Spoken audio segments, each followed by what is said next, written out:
प्यारे बच्चों, आज के इस वीडियो में हम कक्षा 9 के गणित फर्स्ट चैप्टर पढ़ेंगे। संख्या पत्ती वास्तविक संख्याएं। इस चैप्टर में सबसे पहली परिभाषा आती है प्राकृत संख्याएं, नेचुरल नंबर। प्राकृत संख्याएं नेचुरल नंबर इसको इंग्लिश में कहता है कि गिनती में प्रयुक्त होने वाली संख्याएं 1, 2, 3, 4 प्राकृत संख्याएं कहलाती है। सभी प्राकृत संख्याओं के समुच्चय के संग्रह को n से सूचित करते हैं, कैपिटल N से सूचित करते हैं।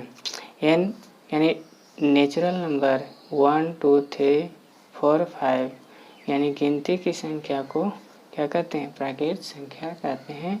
इन्फिनिटिव तक होती है, यानी जो 1 से शुरू हो गिनती वह क्या कहलाएगा? नेचुरल नंबर कहलाएगा। अगला परिभाषा आता है इसके बाद, और देख लीजिए प्राकृत संख्याओं को अगर नंबर लाइन पे डिनोट किया जाए तो देखिए यहाँ पे वो 0, अब लेते हैं 1, 2, 3, 4, 5, 1, 2, 3, 4, 5 ये सब क्या है? प्राकृत संख्याएं हैं। ठीक है, इसको नाम दे देते हैं O, इसको नाम देते हैं A1, A2, A3, A4, A5। इसके बीच की दूरी जो होता है इक्वल होता है, समान होता है, सबके बीच की दूरी इक्वल होता है। लिख सकते हैं कि OA1 बराबर OA1 इसके बीच की दूरी के बराबर A1 A2 के बराबर है, A1 A2 के बराबर है दोनों की दूरी। इसको भी ले सकते हैं कि A1 A2 के बराबर A2 A3 है, A2 A3 है, फिर A2 A3 के बराबर A4 5 है कि नहीं? A3 4 है, A3 4 के बराबर A4 5 है। ठीक है, अब अगला परिभाषा आता है, इसके बाद आता है पूर्ण संख्या होल नंबर। कहता है पूर्ण संख्या होल नंबर कहता है कि सभी प्राकृत संख्याओं के संग्रह में शून्य को शामिल कर देने पर जो सभी प्राकृत संख्या है, जैसे 1, 2, 3 इस प्राकृत संख्या में अगर हम शून्य को शामिल कर दें तो प्राप्त संख्या क्या कहलाती है? पूर्ण संख्या कहलाती है। सभी पूर्ण संख्याओं के समुच्चय को W से, कैपिटल W से सूचित किया जाता है। अब देखिए इसको कि प्राकृत संख्या, ये तो प्राकृत संख्या यहाँ से, अगर प्राकृत संख्या के संग्रह में शून्य को शामिल कर देते हैं तो ये क्या कहलाता है? होल नंबर कहलाता है, होल नंबर कहलाता है। अब इसको नंबर लाइन पे डिनोट करते हैं। यहाँ पे वैसा ही जैसे प्राकृत संख्या को हम सूचित किए थे वैसा ही नंबर लाइन पे डिनोट किए हैं। ठीक है, अब अगला परिभाषा आता है पूर्णांक। अगला परिभाषा आता है पूर्णांक आता है अगला। कहता है कि प्राकृत संख्याओं के संग्रह में, प्राकृत संख्याओं के संग्रह में शून्य तथा ऋण पूर्णांक, शून्य तथा ऋण पूर्णांक को शामिल करने से प्राप्त संख्याएं पूर्णांक कहलाती है। सभी पूर्णांकों को संग्रह को Z या I से सूचित करते हैं, Z या I से सूचित करते हैं। क्या कह रहा है कि प्राकृत संख्याओं के संग्रह में शून्य को, शून्य और ऋणात्मक पूर्णांक यानी ऋण पूर्णांक जो -1, -2, -3 को शामिल कर दें तो यह क्या कहलाएगा? पूर्णांक कहलाएगा। जैसे देखिए कि यहाँ पे -3, -2, -1,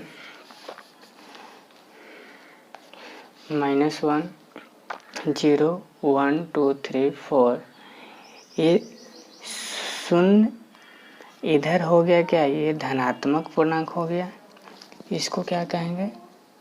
धनात्मक पूर्णांक, इसको कहेंगे धनात्मक पूर्णांक,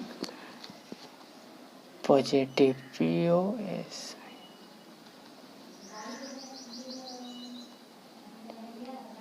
पॉजिटिव इंटीग्रल्स।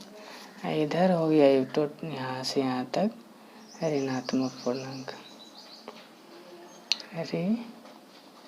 ऋणात्मक पूर्णांक, नेगेटिव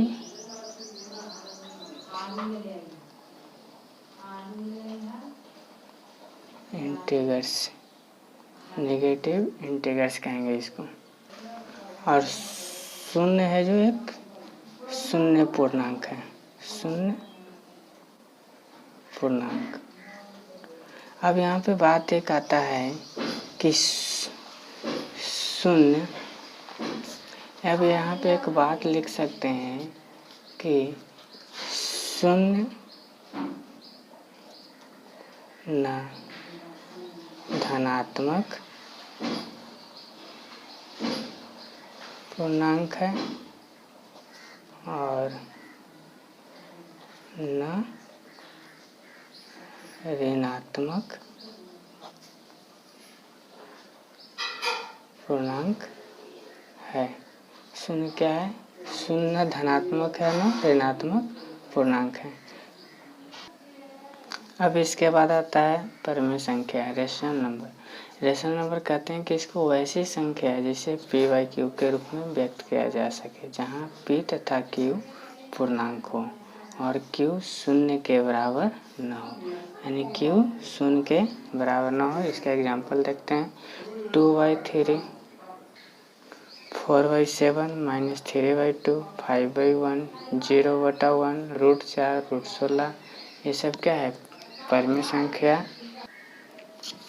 लेकिन परिमेय संख्या कह रहा है क्या कि q not equal to 0, q not equal to 0 के बराबर नहीं हो, यानी q बराबर 0 नहीं हो। ऐसे 7/0 लिख सकते हैं, तो ये परिमेय संख्या नहीं है। या तो 8/0 लिखते हैं, ये परिमेय संख्या नहीं है। अब आता है कि परिमेय संख्या का दशमलव प्रसार। परिमेय संख्या का दशमलव प्रसार क्या होता है? शांत होता है या अशांत आवर्ती होता है। अब देखते हैं, इसको एग्जाम्पल से समझते हैं कि शांत और अशांत क्या है। तब देखते हैं 1/8। अब 8 से डिवाइड देते हैं, 1 को 0 दिए, डेसिमल 8, 2 आया 0। अब फिर लगाएं 2 बार में 16, 8 5 जा 40। तो क्या हो गया? यह रुक गया। क्या हो गया? यह रुक। देखिए तो ये क्या हो गया? पूरा कट गया। तो ये क्या कहलाएगा? शांत कहलाएगा। अब देखते हो 1/7 को 7 से भाग दिए, तो लगाएं एक बार में 7, 3 0, 28, 2। फिर देखते हैं कि 7 2 जा 14, 6, 7 2 जा 14, 6। फिर 0 दिए, 8 7 जा 56, 4। फिर 0 दिए,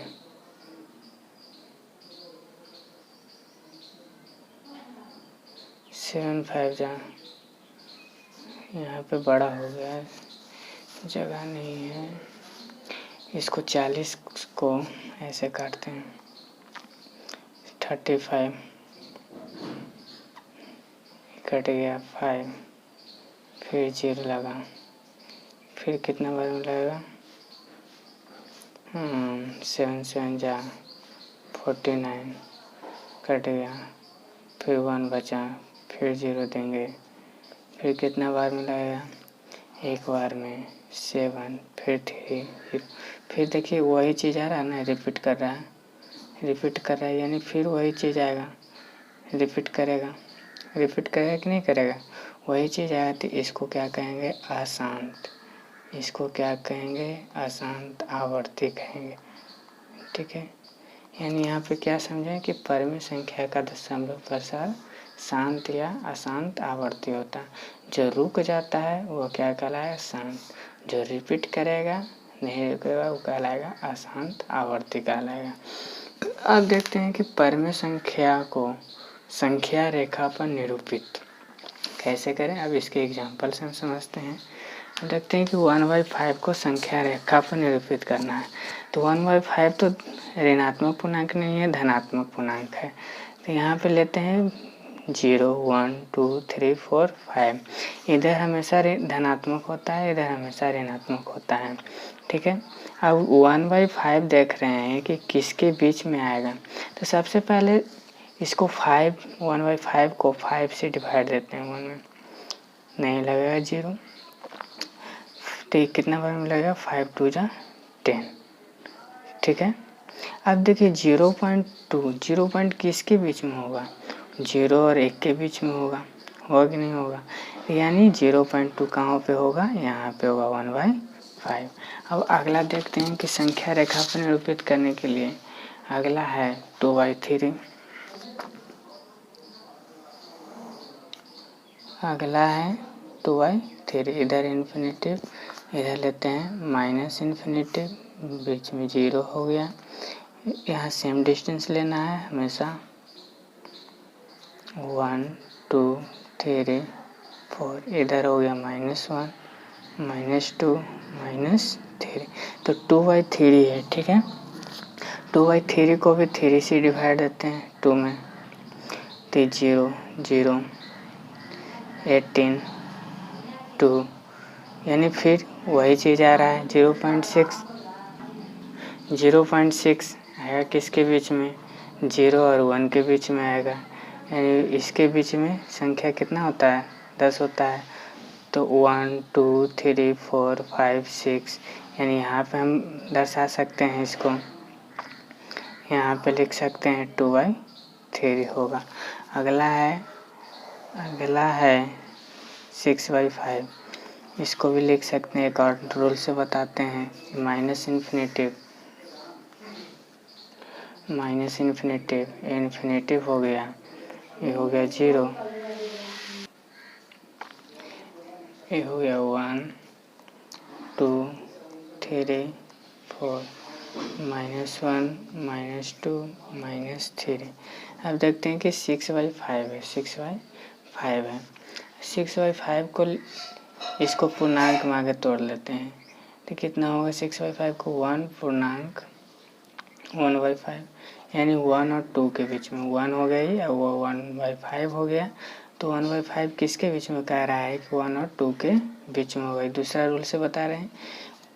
1/5 को ये कह रहा है कि 1 को 5 भाग में बांटना है, तो 1 2 3 1 2 3 4 1 5। ठीक है, तो यहाँ पे क्या होगा, यहाँ पे होगा क्या चीज़ दर्शाएंगे, यहाँ पे होगा 6/5 होगा। अगला है 11/3, उसको भी देखते हैं, नंबर लाइन पे डिनोट करते हैं। ये हो गया 0 1 2 3 4, ये हो गया -1 -2 -3। ठीक है, -3। अगला है 11/3। अब 11/3 को भी लिख सकते हैं पूर्णांक में, कितना होगा, 3 पूर्णांक 2/3, यानी 3 और 4 के बीच में होगा। अब कह रहा है कि 2 जो 3 भाग में बट रहा है, 1 2 बराबर भाग में बांटना है, 1 2 3 बराबर भाग में बांटना है। यहाँ पे क्या होगा, यहाँ पे दर्शा देंगे कि यहाँ पे 11/3 होगा। ठीक है, अब देखते हैं कि किसी भी दो परिमेय संख्याओं के बीच अनगिनत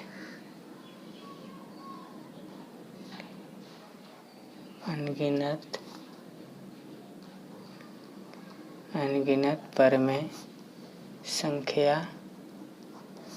होती है। जैसे देखते हैं कि 1 और 2 के बीच, 1 और 2 के बीच, इसके बीच में भी अनगिनत परिमेय संख्या होगा कि नहीं होगा।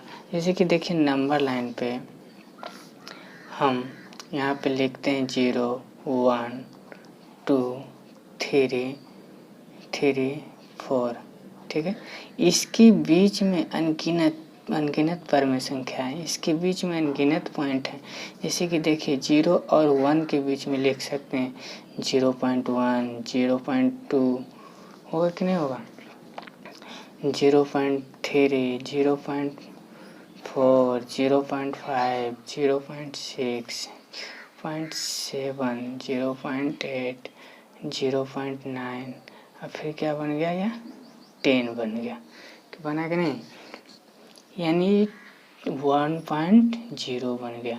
यानी इसके बीच में अनगिनत परम संख्या है 0 और 1 के बीच में, ठीक है। वैसा ही 1/2 और 1 और 2 के बीच भी अनगिनत परम संख्या है। इसको भी और लिख सकते हैं 111, 22, 0.33, यानी ऐसी तरह आगे क्या होगा, ये बढ़ते जाता है, ठीक है।